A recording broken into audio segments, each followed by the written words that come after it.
So do you mind taking it away, Nicole? Not at all, no. And this isn't a formal presentation or anything, but Jeanne, we started already talking about this atrium and how it looks so different. Yes, the Institute for Social Research. Not here.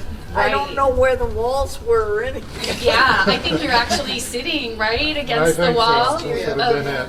Yeah. So when James Jackson was the director from 2005 to 2015. But I came before that. Right.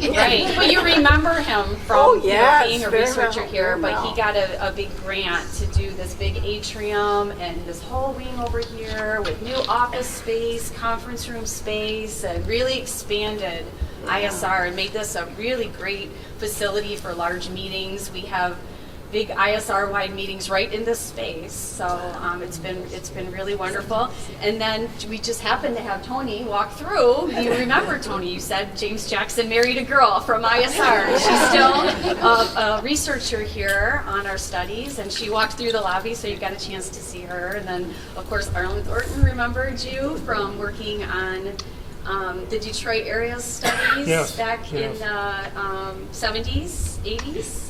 We did our first data collection in 1975. 1975. Well, actually, we got started in 75, but did the actual data collection in 77.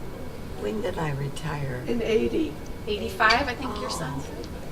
Yeah, Can you tell us a little bit about that study you were doing in Detroit? I would be delighted to. The study actually started in 1962, and it was a panel study for 4 years. And then the main investigators let it go fallow for a while they went to work in Taiwan. Oh. And in 1975, they said, let's pick it up. Let's re-interview the people. So this was a study that started in Detroit, and we first did a little preliminary study to see if we could find them 10 years later, and we did amazingly well with your help. You remember Elsie Branham and Jackie Thorsby? They picked it up for us, and we interviewed those same women again in 1980. And I think you were still working with us in 1985 when we did that interview. And then we did another interview in 1993. And, I wasn't here, was I? You You retired mid-80s, I think? Yeah. So maybe right after that? Yeah.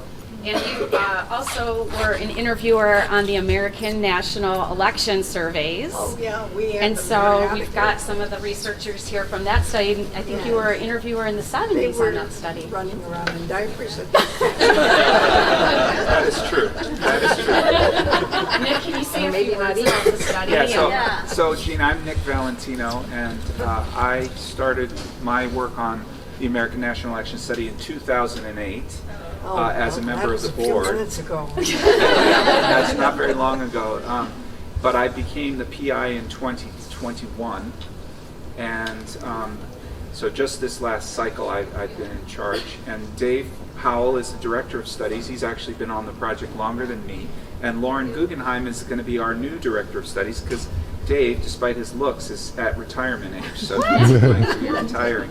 We don't want this to happen, but he gets to choose what he does with his life. He's worked so hard. So, and I just said before, and I'll say again, without the interviewers like you, and especially the interviewers who supervise and who can travel to places they've never been and talk to people and get them to talk about politics, which now is a tough thing to do, but I'm sure it was a tough thing to do then too. We're just very grateful. But it was fun. Well, that's what we need. We need interviewers who think that. You know, some do, some don't. Some think of it as a job, but obviously you loved the work, and Yes, that it was. it's so rewarding for us. And my too. whole family of interviewers all through the country. I mean, they were part of my children. Yeah. She doesn't mean these people. The field people that you Yeah. supervise. Yeah. And we have quite a few interviewers who stay with us for a very long time for that same reason. That they feel very connected to the organization, connected to the work they're doing in the field. supervising interviewers. And we have some interviewers who've been with us for upwards of 40 years. Who've stayed with us and work on our large studies. So I mean, they were old when I was here. I don't